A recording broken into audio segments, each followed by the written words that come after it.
Go back to our message. So last week we discussed worshiping God in times of battle in the life of David. After David's victory over Goliath, David wrote a beautiful psalm of praise. According to theologians, actually, David could have written Psalm 144 or Psalm 8, or could have written both. But in San Diego, Lara preached a powerful message on Psalm 144, and in Pasadena, I actually used Psalm 8. For last Sunday's message. Psalm 144 actually highlights the battle that the Israelites are facing. While when you look at the facets, you read Psalm 8, Psalm 8 highlights to Goliath. It's like, hey, Goliath, this is the God that you're fighting. The God that you're fighting is the God of all creation. So you may think that Goliath is big, but he is only a created being, and God is bigger than that creation, right? So we learned in David's Psalm, in Psalm 8, that the God of all creation is powerful to fight our battle, right? And not just fight the battle, He's also powerful to give us the victory, right? So if you come to a game or come to a battle, you would want, of course, not to be defeated, but you would want to go in a fight or a battle knowing that you would be victorious after that battle, right? So whether it's a dance-off, not dance off. Okay, so all right. So in Psalm 144, actually David wrote that God is a loving God. In verse 2, it says that God's a loving God, as he professed to proclaim who God is in his life, and he's a loving God. He is my fortress, stronghold, deliverer, my shield, refuge, and that God. The side of God being so strong, and the side of God that He also cares about us. It's two sides of it. He is also mindful of us. And tonight we're going to look at 1 Samuel 17. The story of David and Goliath. Of course, we shared the context of that of our preaching last Sunday. We're going to look at some characters. At some 1 Samuel 17, I was going to say, at some characters and how they responded. There was a battle, the David and Goliath, Israelites versus the Philistines, and looking at the characters, how did they respond? That's what we're going to look at. So how they responded during times of battle, and what we can learn from it. If we, for a little bit of context, of course, in 1 Samuel 17, 1-3, of course, you can see there that the Israelites and the Philistines, they were being introduced that there's a battle on the other side in the valley of Elah. So they were on the other side, and the other side of the valley, there's the Philistines and the Israelites, And as you move on with the story, in 4-7, Goliath was introduced. He was more than 9 feet tall, and I remember I said, like, his appetite might have been so big, right? So maybe if he entered here during one of our feeding with our big group, he would eat everything. But not in San Diego, because San Diego always has the lechon and all the desserts and all. So anyway, as we look at at Goliath, going back there, right? So Goliath is actually a true Philistine warrior. The true warrior, true champion. That's why he's a champion. He has defeated a lot of people. He wasn't declared as a champion for nothing, right? So he was over 9 feet tall. I'd say, no, I'm nowhere near, because I'm like almost 6 feet, right? So Goliath was introduced, and 7, as we move to the story, 8-11, Goliath actually taunts the Israelite army, right? So if you remember, if you read your Bible, you can see there that he was taunting the Israelite army, and so who's going to fight me, right? So who wants to fight, and let's just go home, and you will be subjects. The Israelite army is actually, he thought he was defying the physical, but actually he's defying the army of the living God. So not only he's defying the physical, he's actually defying God's people, right? So as we continue with the story, we can see that some characters in times of battle, you can see there, while the battle is about to happen, in times of battle, it actually reveals the condition of the hearts of the people. If there's a battle, if you would put yourself in a situation that you are there, in times of battle, you could be, it could be cold, like right now. Apple is feeling cold or sweaty, or you could be trembling in fear, or it could be something else, right? It could be a lot of things. And of course, for the Israelites, they were terrified, right? So we could see that in times of battles, it reveals the condition of the hearts of the people. So we can see here that Saul and the Israelite army. We can see in 1 Samuel 17:11. You can see here, on hearing the Philistines' words, Saul and all the Israelites were dismayed and terrified. Okay, terrified is a big word for these are adult people. Terrified.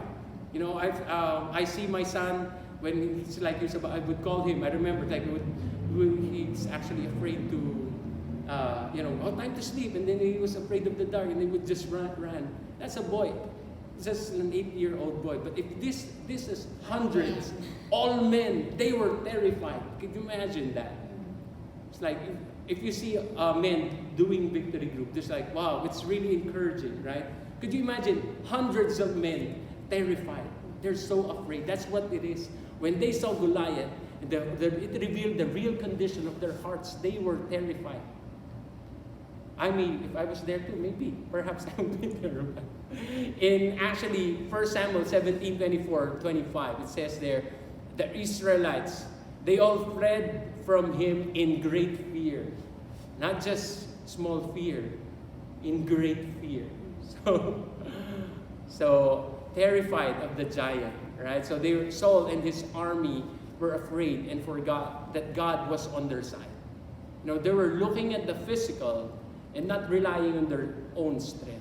Right? They're not actually relying on God. They forgot that there was a God that's with them, right? So that's it. That's one of the characters during that battle, Saul and the Israelite army.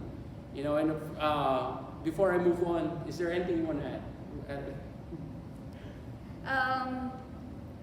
I think looking at it, right, I was more for me because I will never look at 1 Samuel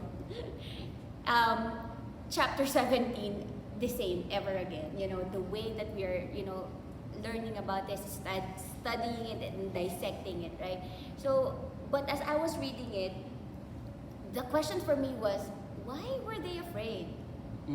Why were they afraid? Because they have fought battles, they have experienced victories, with God, fighting battles with them. So what was different this time? That's true. That's so, true. And then, just on the verses that you read, 1 Samuel 17 verse 11, on hearing the Philistines' words, right? Hearing. And then on chapter 17 verse 24 to 25, and whenever the Israel saw. So those, when I was reading this, those are the two words that really just, pop up and highlighted, like what you see and what you hear. It affects, it affects how you're gonna view, a situation. And I think for me, that's one of the factors that really contributed in for the men, not just one, but for the entire army to feel terrified and dismayed, and fear is contagious. Yeah, and actually they were being taunted for 40 days and 40 nights, right? Could you imagine men who are so afraid? Maybe it's like they couldn't, they couldn't even sleep. Like they had difficulty sleeping because any moment they could be attacked, or it could be something else, It's like, when they're trying to sleep and then they feel like, is this just a bad dream? Is this something? No, when they wake up, no, it's real. Goliath is there. They hear it and they see Goliath taunting for 40 days and 40 nights.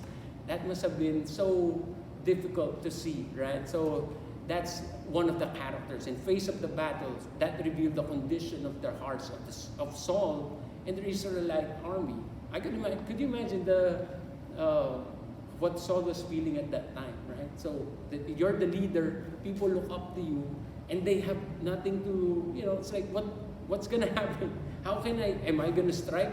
As you remember, like before, King Saul was also tall. He's a head above anyone else. So maybe, oh, you're the taller one, why don't you lead us? He didn't fight. King Saul didn't attend, we didn't see there, right? So that's it. So another character that we're going to look at in 1 Samuel is actually, there's a lot, of course, the brothers of Eliab, Abinadab, and Shammah, and Jesse, the dad. There's a lot of characters, but we're going to look at these characters for this message, right? So Goliath. We're going to look at Goliath. So why about Goliath? But of course, there's David and there's Goliath. It's one of the main character in this story, right? So it says there in 1 Samuel 17:43 to 44, he said to David, "Am I a dog that you come at me with sticks?" Right? This is a real trash talk, right? I tell you, like last Sunday. He comes up with some creative ideas, like creative words. Am I a dog, right? And the Philistine cursed David by his gods. There it is. Philistine cursed David by his gods. So he said, "Come here," on verse 44, "and I'll give your flesh to the birds and the wild animals." Wow, of course, he was actually humiliated with the fact that this is after 40 days and 40 nights of just taunting. This is the best that you can give me? Is this your champion? Right? So Goliath was actually, I have to say, he was actually, like what I mentioned, he was ignorant to defy God. He thought he was fighting a small, young, handsome boy. Like he actually told that the boy is just handsome. And it's good. Thank you for complimenting and insulting me at the same time. So because of his ignorance, I have to say, Goliath, that's why he was defeated. He thought, defeated, beheaded, and he was slain using the sword that he had, right? David, from the sling, the stones on his forehead, that's it. So Goliath was slain. So Saul and his Israelite army, Goliath, and of course, what was David's mindset as we see this, right? This is what we're gonna jump to. I'm gonna share two things, right? What was David's mindset when faced with battles, right? So he's a young boy, poggy, handsome young boy, and how was he able to overcome? What was his perspective? There's hundreds, thousands, maybe, of Israelites, but their mindset was different. They were fearful, they were terrified, right? And Goliath, he was big, but he was ignorant because he defied God. So what was David's mindset, right? And what did he remember? And as he fought the battle, he was actually the accidental Uber Eats driver, remember? So he just brought some food and he heard that. I feel sorry, I pity Goliath, because if not for him bringing food, then probably it could have been a different story. But of course, God is a God who is sovereign God, and He wouldn't allow His people to be ridiculed or attacked, right? So going back, I'd like to share with you two things, right? So what was his mindset, and what should we remember? What should we learn from David, right? So number one, what we should remember is, remember how God has given you victories from your previous battles. Let me say that again. Remember how God has given you victories from your previous battles. Why did I say that? And where did I get that? In 1 Samuel 17:37, it says here, the Lord who rescued me from the paw of the lion and the paw of the bear will rescue me from the hand of this Philistine. All right, so the Lord will rescue me from the paw of the lion, the paw of the bear will rescue me from the hand of this Philistine. So I just realized I wasn't browsing. I didn't know if some people were responding. So just go ahead and look at if people are asking something. Right? So remember how God has given you victories from previous battles, right? When faced with the current battle, remember how God has rescued you from previous battles. When Saul told David that he is just a young boy and how could you fight Goliath? He's just a young boy, right? David replied to Saul that he had been fighting. He's actually fighting and protecting the sheep. Even though he was still young, he was protecting in this case, an animal. He was a shepherd, and of course, he was protecting the sheep. He fought and killed a lion and a bear. I have only killed the mosquito who just bit me here the other day. And it's terrifying. No, it's just, so who kills a lion and a bear, right? So God actually anoints and empowers David, right? So the same way God protected him during those battles, God will also protect him. That's his mindset. The same way that God has protected me fighting those battles, like defeating the lion and the bear. He is the same God that will help me defeat Goliath. That was his mindset. He remembered that. It's like, okay, you're big. Okay, you're 9 feet tall. Okay, you have 125 pounds of pure armor with javelin and spear, and you have everything. If he had the Nerf gun, he would bring a Nerf gun. That's it. So he had everything. It's like, maybe you have too many armor. So the same way God protected him, right? So as we look at that, David actually remembered, right? Remembered his previous victories. You know, in times of battles, we could easily forget. When you're in a certain situation, you can easily forget the victories that God has given you, right? So, because you're faced with the current situation, and you tend to forget how much God has helped you defeat, how much God helped you defeated the lion or the tiger or the bear before, or even coyote maybe, right? So as I ask this, Victory SoCal fam, what life's battles are you going through right now? What life's battles are you going through right now? Is it depression? Is it anxiety? Are you there's too much stress, the pressures of life, you know? You need to provide, there's so many hats that I'm wearing as a mom, as a dad, as a provider. There's so many things you have to navigate. You have people in your workplace that you're leading, you have a victory group, there's so many things that's going. What would you categorize? What battles are you facing right now? Right? So sometimes we can be pressured with the current battles that we are in. And the tendency is to be overwhelmed. We could be overwhelmed. The mundane things actually sometimes could be overwhelming.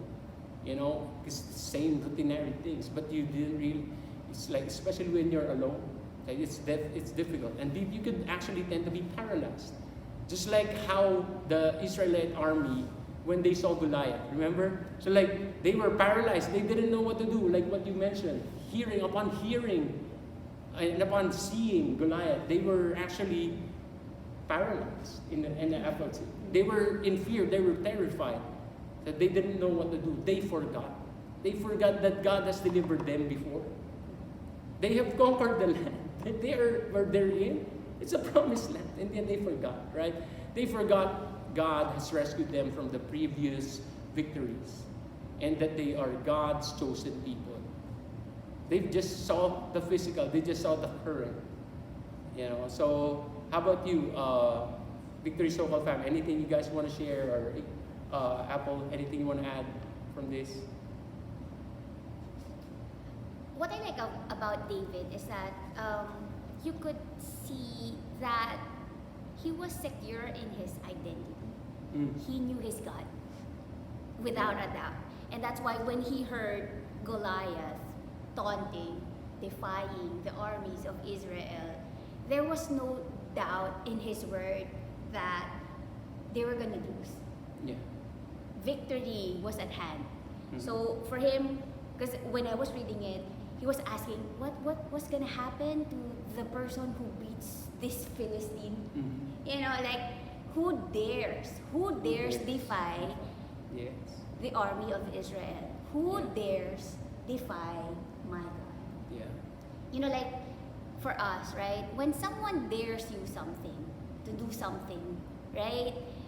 Our human response is, I'm gonna prove you wrong, right? When someone doubts your motives, when someone doubts your ability, right? When someone doubts your character, right? much more when someone defies or challenges your faith, right? Like for me, if that I was David, it's like, no, right? Right? And that's exactly, I mean, you know, David, he was a warrior, but really, right? You don't just stand back and just take that, right? No, you stand for what you believe in. And I think that's what I admire most about David. Mm-hmm. Because when everyone else was saying, you know, it's hopeless, you know, he stood by his God.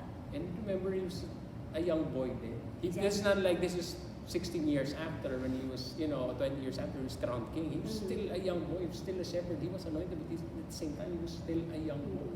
And I was just reminded, because we have this, our devotional for all the Victory Group leaders and interns, and we are using this devotional. We are doing this together, and of course, it's related. Life of David, right? Oh yeah, the life of David, and it's just amazing how God uses the unlikely. Not the obvious choice, because David was unlikely. He was not the obvious choice, like when you see him among, this is a warrior. No, he was just a young boy, versus Goliath. And yet, God used him, really, to put the enemy in their place. Yes, I agree. To prove who 100%. God is. Yes. And what he can do. Yeah. When you mentioned like, you said that. Yeah, but actually, the Seth and Solomon would agree, because they call their mommy the angry mom. Alright, so good thing Goliath didn't face Apple. It was a different story. It would be a different story. You didn't have to look for 5 stones. It'd be different. So Lara said Goliath might be stronger than the lion and bear. David has fought before, but it was the same God that was with him. Oh, that's a good one, Lara. Yes, it was the same God. It's not about the enemy, it's that David was fighting. It's about who God is. So with him and delivered him. We may face bigger and smaller battles we've faced before, but we have faced. This is, Lara, your message is actually connected to what I will say later on. So we have the same God who is bigger than any battle we face. So read thanks, Lara. Good insight. So, Pen. All right. God is constant. He never changed. Whatever the nature of battles we are in, He is the same God who always delivers and rescues His people from their battles. That's true. That is so true. That's good. So I want to add this. So if you're facing a battle that seems too difficult to overcome, remember that the previous times that God has rescued you from the previous ones, right? If you're facing a Goliath, remember those bears and lions that God has rescued you. So the times you needed healing, He has delivered you from it. And in times of spiritual healing, God has comforted you. In times of provision, He actually provided. Sometimes just sit, you don't know it, my credit score right now. It's a Goliath type of thing. But no, it's a different story when you think about that, right? But of course, if God has remember that God has delivered you from a previous situation. In times of anxiety and depression, He has rescued you and comforted you. Actually, for sure, God has, at some point, God has already delivered you in those different areas. And that's why it's good for us to remember, So anything you want to add? No, I like what you said about, victories that God has given us in the past. Just like with David, his battle with the lion, with the bear, because it's the same with us. We will always face battles, right? But we have to remember the victories that we have experienced in the past, because those, how do you call that? Because that builds up our faith. Yes. So that when we face another battle, we know, okay, God has done it for me in the past. So I know that He can do it again. That's true. It's actually connected to my second point. So remember that how God has given you victories from previous battles, right? So another mindset that David had that we should remember to have in times of battles, that remember to put your trust and faith in God. Let me say that again. Remember to put your trust and obey and faith in God. It says here in 1 Samuel 17:45.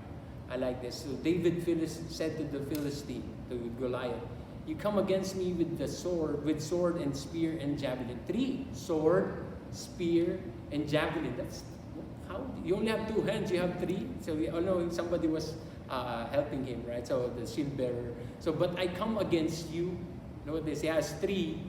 Goliath had 3, but he says here, "I come against you in the name of the Lord Almighty." That is so powerful and strong word, right? Regardless of whatever it is, the physical thing that the enemy has, it has no effect because David is actually professing and claiming he is coming against the name of the Lord Almighty, the God of the armies of Israel, whom you have defied, right? So, and also it says here in 1 Samuel 17, "This day the Lord will deliver you into my hands." And so it hasn't happened yet, right? As he proclaims it, verse 47. He is in faith. It's like he placed his trust in faith in God. It's actually, Goliath is still alive, but he is so sure, he was so certain that he's gonna die. Any moment now, he's gonna die. It's like, okay, I'm gonna go. Once I get this, or whatever it is that I'm gonna do, I'm sure, my faith is 100% that God will deliver me, right, from your hand. So that's what it is. So I'll strike you down, verse 47, right? Strike you down, cut off your head. This very day I will give the carcasses to the Philistine army, to the birds and the wild animals, and the whole world will know that there is a God in Israel. And true enough, the whole world knows about this story. Well, you're famous, Goliath, but you're dead. Famous. Literally dead. So all those who gathered here will know that it is not by sword, not by spear, that the Lord saves, for the battle's the Lord's, and He will give all of you into our hands. Wow, what an encouragement. He comes with boldness. It's like exclamation, but I know my God, and He has delivered me. And he placed his trust and faith in Him. So David, even before they fought, he was so sure, he fully trusted God. The Lord will help him defeat Goliath. Explaining the effect, that's what happened. The Lord always wins the battles. He's God to begin with, right? So as I shared this, when faced with life's battles, in times of crisis, we can be in faith. We can actually be in faith and put our trust in God that He's able to give us the victory. He is able to. It's like even when we are still in the same battle, if you have that mindset, be in faith that God can deliver you. That was David's mindset. When he saw Goliath, he wasn't afraid. He was in faith. David is known because of his faith, right? So you cannot, as I shared this Victory SoCal family, right? So hold on. Before I share, let's just read some comments from our SoCal family. Song Han Ji say, David was a young boy, but his heart is aligned with God. In that manner, in okay days and trial days, we always need to check our hearts and guard if it's aligned with God, and we'll always feel and be assured that God is with us. Okay, that's good. Pastor Robert said, remembering our battles is remembering who God is. That's good. Good insight, Mr. Hearn. Thank you for sharing.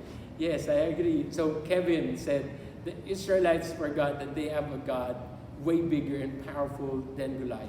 Right? So he may look terrifying at first, yet if we focus our eyes on God, we would realize that we already have the victory. That's true. And it takes faith for sure. Faith is being sure of what you hope for, being certain of what you do not see. Right? So that if you have faith in God, God will fight for you. So Beth, amen, said Beth, all right, so the battle belongs to the Lord. Thank you for the very encouraging message. Grace Banyes. Grace Band just said, in our weakness, I thought you're going to read it. God's strength is magnified. Alright. I thought you're going to read it. Okay, so where am I? Okay. The Lord when faced with life's battles. Alright. Okay, so be in faith that God can deliver you. Right? So you cannot win the victory if you are not made right with God. Oh, you cannot win the victory. Let me say that again. You cannot win the victory if you're not made right with God. Either you are with Him or not. Either you're with God or not. It's like in times of battle, there's no in between. In times of battle, there's no in between. So it's like, okay, I am in this battle. What if you're the one who is declaring battle against your God? Oh, why are you in that situation right now? Right? So it could be different. It's at times God allows battles to come in your life, but what if you're the one causing battle in yourself? Right? So, and also like what Lara mentioned, there's actually short and long battles. It could be like, when there's a war, it's a 3-day war. It's like in different battles. It's like, of course, I'm going to mention that I just thought of in top of my head, Ukraine versus Russia. It took longer, and so there are long battles, and of course, in life also there are short and long battles that we face. Sometimes you face short battles, and God delivers you from it right away. Because in an instant you just experience that. Because God has delivered you from it. Or sometimes there are also long battles that you would face that you have to endure. That requires patience, requires endurance, and that's when you have to put your trust and faith in God. That He can deliver and will still deliver you from it. I feel like most of our Christian walk, or most of our spiritual family also experience this. I myself, if I would look at my self, right? So I know that there's some situations God has delivered me already, but there are some long battles. Maybe because God is still working in my character, or there are some things in my life that that requires patience and endurance. So that's why I'm still in this battle, because I haven't let go. So let God fight the battle. So it could be. How about you, Victory SoCal? What are the battles you're facing? Right. So are you facing short or long battles right now? So are you waiting for answered prayers, for restoration of relationships? Right? So God has promised you, I'm going to deliver you from this, but you're still waiting. And now you're trying to help God. Don't help God. Let God fight the battle. Right? So is it physical or emotional healing? Right? So, or is it a financial breakthrough? Could be all of us actually. I feel like, of course, we have different battles that we face, but we have the same God. The same God, what Lara mentioned, right? The same God that we serve. The same God of David is the same God that we are serving. He is constant. And He is the God of all creation. Right? So, okay, before I move on, is there anything you want to share or add? With David, remember to put your trust and faith in God. And when he went against Goliath, he declared that I come against you in the name of the Lord Almighty, the God of the armies of Israel, whom you defiled. And I just see the heart of David here. Mm-hmm. When he faced the enemy, when he was in the battle, he was declaring already who God is.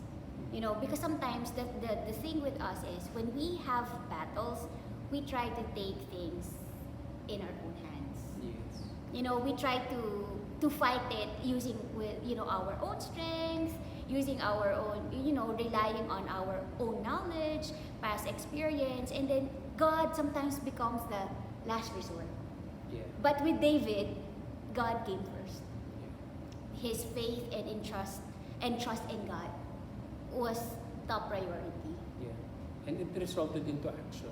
When you're in faith, you have to move in faith. You have to put it into action, right? So, all right. So, and also, let's just read a good insight, Apple. Carl Hieronymus said, the challenges and trials we face are never stronger than the power who sent His Son, who gives us strength. Yes, I agree with you. All right. So, as we shift gears, right? So I just want to remind us, can you still trust and put your faith in God during the long battles? Can you still make a decision to worship Him during this time? So those are the two things that we should remember, right? Remember that when in times of battle, remember how God has given you victories from your previous battles. For you to be encouraged, right? He is the same God. And also, remember to put your trust and faith in God.